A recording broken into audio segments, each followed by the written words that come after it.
All right, so today we're going to be cracking open a topic Okay. that's probably sitting in your fridge right now. Right. Eggs. Eggs.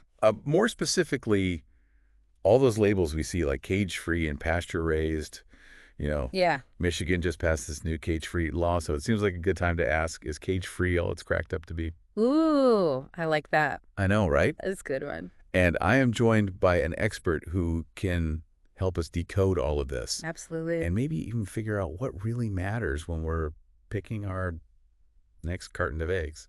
Happy to help untangle things. There's a lot of passion around this topic, but also a lot of confusion. Okay, so first things first, what does cage-free even mean, like officially? Yeah. I was looking at that chart from the Rebel Pastors blog, and it seems like there's a whole spectrum of labels out there. Oh, yeah. That chart is a great starting point. Yeah?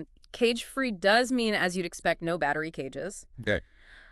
But what's crucial is that it doesn't guarantee outdoor access. Sure. So you can have a barn full of hens, not in cages, but still very crowded. All right. Imagine being at a concert with barely any room to move. Oh, God. You're not caged in, but you're not exactly free either. That's a great analogy. Yeah, Okay, so then pasture-raised is like a step up from that, right? exactly. Where they're actually getting outside time. Exactly. Pasture-raised means access to the outdoors, letting hens forage and engage in more natural behaviors. So that's the key difference. Okay. It's not just about the absence of cages. It's about a more natural environment. More holistic, yeah. Yeah. Okay, so 10 states now have these cage-free laws, which on the surface sounds like progress for animal welfare. Uh-huh. But Rebel Pastures has a more skeptical take on this. Yeah, what's fascinating is how they connect this to the bigger picture of the egg industry. Okay. They're concerned that these laws might primarily benefit large producers who can adapt more easily. Yeah. It's like the rules of the game change. Okay. But the biggest players are still the ones who benefit most. And that could mean higher prices for us at the grocery store without a huge improvement for the hens. That's the worry Rebel Pastures highlights. Yeah, they're advocating for focusing on overall living conditions, not just the presence or absence of cages.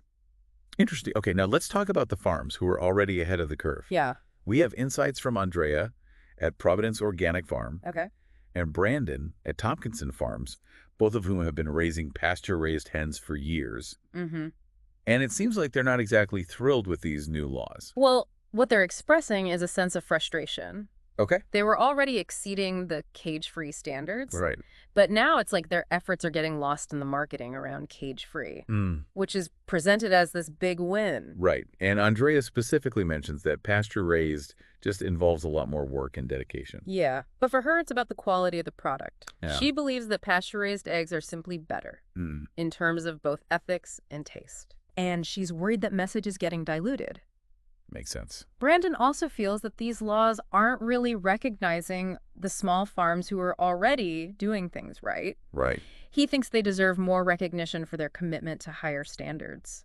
So for you listening, this is where it gets really interesting. Yeah. When you're standing at the egg aisle. Right. Cage-free might be tempting, Yeah. but it's really just the first step. Think of it like this cage-free is the baseline. It's better than battery cages, for sure. Yeah. But pasture-raised is where you might find the real difference in terms of animal welfare and potentially even taste and nutrition. And if you're passionate about supporting smaller farms, Yeah. seeking out those pasture-raised options is a concrete way to do that. Absolutely. But those cartons can definitely be pricier, right? They often are. But it's worth asking yourself, what are you actually investing in? Yeah. It's not just about eggs. It's about the kind of food system you want to support. Right. If those values are important to you, then the extra cost might be worth it. You're not just buying a product. You're voting with your dollar for a certain way of doing things. For a whole system. Yeah. For sure. For sure. And speaking of cost, this Michigan law is playing out at a time when egg prices are already high. Right. A lot of people are probably looking at their grocery bill and wondering if this is what's making eggs more expensive. Right. You see cage-free, and suddenly the price is $1 higher. Is that all because of this new law? Well, Trent, this did a really interesting analysis of this. Okay. They say that while the new law is definitely a factor, it's not the only thing driving up prices. Okay. We've also had those avian flu outbreaks, which impacted supply, and then there's just general inflation affecting everything. So it's like a whole bunch of things hitting us at once. Yeah. No wonder people are feeling it. Exactly. And this is where that skeptical view from Rebel Pastures becomes even more relevant. Go ahead. They argue that maybe this whole focus on cage-free is distracting us from other important factors that affect hen welfare. Like, instead of just getting rid of cages, What if we looked at the overall space per bird ventilation in the barns, things like that? So it's not just about being cage-free, it's about the quality of life even within those cage-free environments. Precisely. Rebel Pastures uses this analogy of a crowded concert. Mm-hmm. Sure, you're not in a cage, but being packed in with thousands of other people isn't exactly a great experience either. Right. They're pushing for a more holistic approach to hen welfare. That makes me think about the nutritional side of things, too. Is there actually a difference between a cage-free egg and a pasture-raised egg, nutritionally speaking? There's some compelling research on this Okay. trend. This cites studies showing that pasture-raised eggs can be higher in certain nutrients, Like what? like those omega-3 fatty acids that everyone's talking about. Right. They can also be higher in vitamin D and even antioxidants. That makes sense to me. If the hens are outside foraging, Yeah. eating a variety of things, that's got to translate into the eggs themselves, right? Absolutely. And you can often see this visually, too. Oh, Those pasture-raised eggs, they tend to have these beautiful deep orange yolks. yeah. It's a good indicator that those hens are getting a more diverse, nutrient-rich diet. And that's what you want, right? Yeah. A healthy hen means a healthier egg. It's all connected. Exactly. And it's a good reminder that when we talk about cage-free or pasture-raised, we're not just talking about abstract concepts. Yes. We're talking about what we're putting into our bodies, what's fueling our families. It all comes back to food. So Okay. to bring it back to our listeners, what should they be thinking about when they're faced with all these choices at the store? I think the key is to be informed. Okay. Understand what the labels actually mean and what's important to you. Mm-hmm. If you're primarily concerned about cost, then maybe cage-free is a good option. Okay. But if you prioritize animal welfare and potentially even taste and nutrition, then seeking out those pasture-raised eggs might be worth it. And it sounds like from what Andrea and Brandon were saying, buying pasture-raised is a way to support those smaller farms who are already going above and beyond. Absolutely. It's a way to put your money where your values are.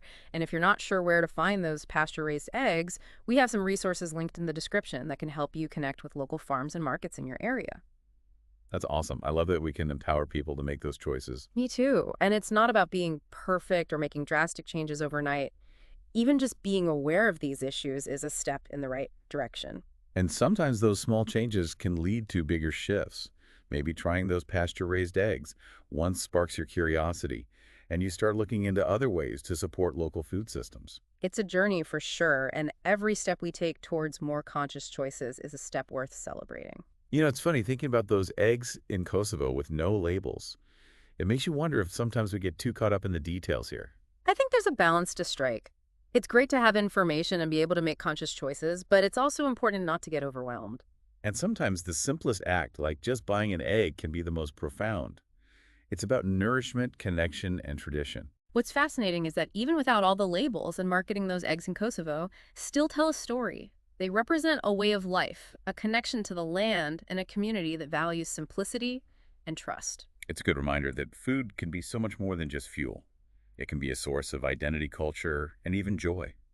And at the end of the day, whether you're buying eggs in Kosovo or at your local supermarket, it's about finding what works best for you and your values. Well said. This has been such an enlightening deep dive into the world of eggs we've cracked open, those confusing labels, explored the ethical considerations, and even taken a little trip to Kosovo. It's been a pleasure exploring these topics with you. And a huge thank you to you, our listener, for joining us on this journey.